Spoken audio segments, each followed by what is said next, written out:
Yes, well, CreActivism is actually what we came here to talk to you about today. Hopefully our two extremes were a little bit convincing. We are not professional actors. No? Oh, thanks, Marie. Now we're going to show you a bit the middle way, because we showed you very deep, ugly cynicism, and also we showed you a bit of delusional optimism, which of course was aided by some alcohol.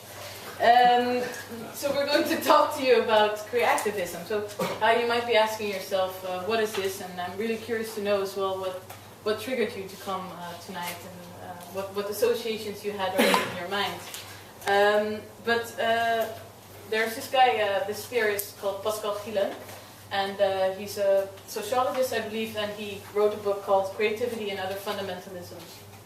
And it's quite an interesting book because he argues that in this flat, wet world, where there's no hierarchies anymore, there's this thing called creativism, where we believe in creativity for creativity's sake and change for change's sake, service design for service design's sake.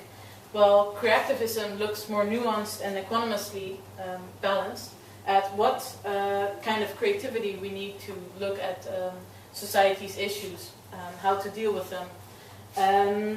So this movement was inaugurated on the 16th of December, which happened to be my graduation moment. And I did that with 40 people, including Bas here, people from very diverse fields, social design, social work, but also healthcare, entrepreneurs, artists, and everything in between. And that created a bit of an impact because it was quite a emotional, intense moment. So CreActivism, you might be thinking, what does this mean? So CreActivism, it has the word creativity and activism. So when we think of creativity, we think of newness, and that anything creative must be new, and that only designers or artists or service designers are creative, which is not true. Everybody can be a bit creative, right, to some extent. And when we think of activism, we think of a protester on the street. And I think we must get rid of this assumption too, because I think there's people working in big institutions as well that are really making a change. So I wrote also a little open manifest, which is also visible in your little booklets, the orange pages, which you can fold out. And there are three preconditions to being a CreActivist, and probably most of you meet the criteria because they're quite simple. The first one is the CreActivist is a human being, so no robots allowed. We can have a discussion about this if you want. It has to be a citizen, so somebody who's part of a country, and whatever he or she is. So a volunteer, a teacher, a banker could even be a CreActivist. The CreActivist has to care about something, whether that's about helping a lady across the street or about ending world hunger, and want to do something about it. So it's about caring and doing. And thirdly, and without this all else fails, is the CreActivist is self-aware and self-reflective. So when you're in a process of learning and process of moving forward, without being self-aware and self-reflective, you don't learn and you don't move forward. So that's why it was nice for Bas to collaborate with me on this, because I think he's one of the first CreActivists, perhaps. Maybe there was many before, but I think he's a great example, and he's going to tell you a bit about his past. It surprised me, and it was very nice. My creative past. Yes, Right. Tell us. So, I've had a few years behind me, Yes. as you might see. In my early years, I kind of grew up in a very creative family, I would say. But the activism came in very soon as well. So if two words kind of have to describe my life so far, I think creativity and activism fit very well in many different ways. So both my parents were very creative and my siblings as well. So we did anything at home, from photographing to making films to making jewelry, or building some wooden houses in trees or whatever, making things for carnival in Brabant, where I grew up. So all that kind of stuff happened always around me. And then when I came into my teenage years, some activism came in that as well, and I started to become aware of the world around me. So the ban the bomb thing happened, and so anti-militarism, pro-gay movement happened at the same time. Anti-atomic energy thing happened as well. So those kind of things came into it as well in my secondary school, in high school. And then of course, what did I do? This was 1980, I had to go study somewhere. I went to this place, to Amsterdam. Ended up here about 3 months after the coronation of Beatrix. And I guess you all know from your history lessons what happened there.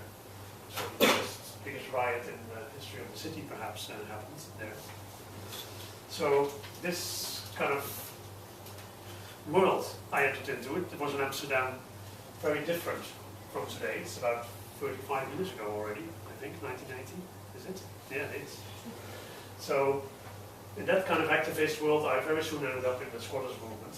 As you can expect, everybody expected I would fall prey to the squatters movement when I left Brabant. All my friends. Nobody went to Amsterdam, no one wanted to go there. I just did. So this was really, for me, a place where I could see creativity and activism go together. Because in this movement, there was, on the one hand, you really had to be an activist to be able to have a home. You have to be prepared to fight for it every day. But also, we built a complete separate world with restaurants, travel agencies, a cinema, a publishing house, everything. All those kind of services that we sometimes talk about now in service design, they actually were prototypes and really implemented as well. Then it was very much kind of can-do mentality. In a parallel world, right? A parallel world actually was created that was very open as well. Everybody could take part in that. There was this mentality of, well, if the world is not going to help us kind of find a good place that we can just slip into, we'll have to build it ourselves. And I think that mentality you see very much again today. And do you that see kind of activism as well. But it's happening in different places. Some of the more perhaps recognizable activism happens at the moment in the Raaijmakers, which is not very far from here, right? People think, well, this whole education, why is it all about money nowadays? Isn't education about something else than money? So they wonder what else could be there. Should we create it ourselves? They start a new university in the Raaijmakers, and there's people coming to teach there every day now. That's a prototype as well. But also myself, I ran my own company first in the 90s and now a new one where we are now. That's also a way I found that I can achieve change, that I can help our clients to achieve change as well. And service design is one of the ways I use to do that. So it's really important, I think, for me to understand that this really has to be part of you personally as well. So change is not something, it's just a tool or something like that you can have, and then everything changes like a magic wand. You really have to put yourself into that as well and try out things like you are doing at the moment as well in Eindhoven. So I think creativity and activism really go together very well, and I recognize that very much in the CreActivist movement. And perhaps to kind of emphasize that a bit, I'd like to read a quote of the artist Ai Weiwei in China, who you probably all know, who really sees this connection between creativity and change. He says, "Creativity is the power to reject the past, to change the status quo, and to seek new potential. Simply put, aside from using our imagination, perhaps more importantly, creativity is the ability to act, to do something. Only through our actions can our expectations for change turn into reality. And only then can our purported creativity lay a new foundation, and only then is it possible to draw out human civilization." That's a So really our personal act has to be in there. We have to do something, not just think. Be the change. Be the change. So, CreActivism.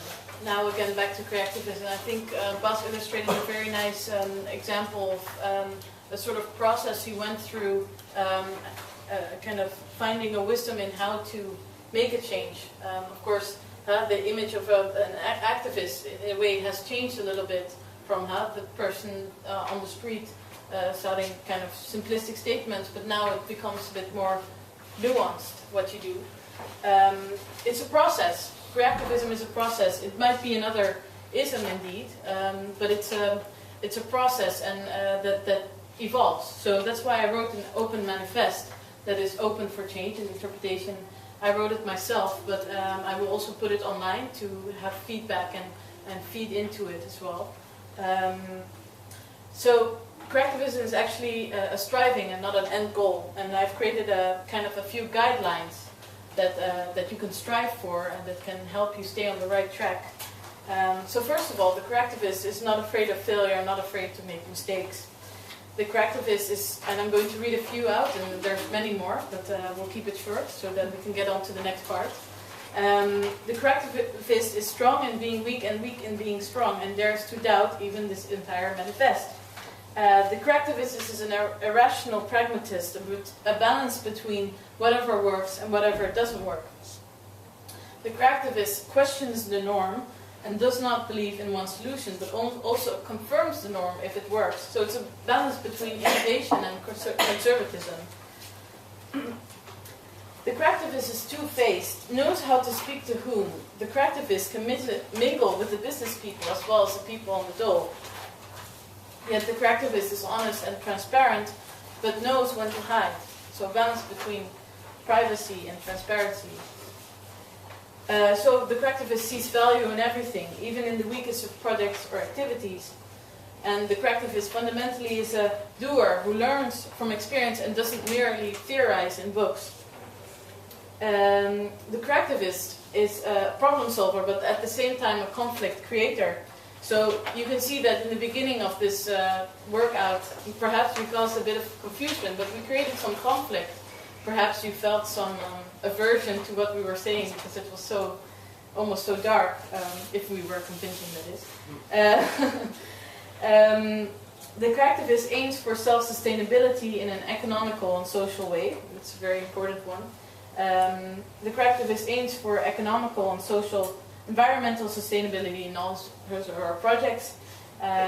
Also is honest about who is funding, who's supporting. I think that's very important to say. And lastly, the CreActivist is a contradiction, but lives happily knowing that. We must be happy with our contradictions in a way. So now I give it over to you. We've talked a lot. We did. We drank some beer as well. We drank some beer. And now it's over to you. We leave it open, and we want you to make it your own. And combine it with whatever you do on a daily basis. So our next question in our next station 4, is, what does CreActivism mean to you? So you can go over to the next page. Very good. So now we would like to ask you to just take 5 minutes to reflect yourself, and then we're going to be all together again. Then we're going to do 10 minutes with pairs. So you've been sitting with different pairs. I believe there's a sock team and a pepper team, right? And peanut butter team. And a peanut butter team. Yes. But take 5 minutes for yourself, and then we're going to open it up. And yeah, we're going to have a good time, and we're going to stop talking. Conversation. Yes. Yeah. Thank you. Thank you. Goed idee.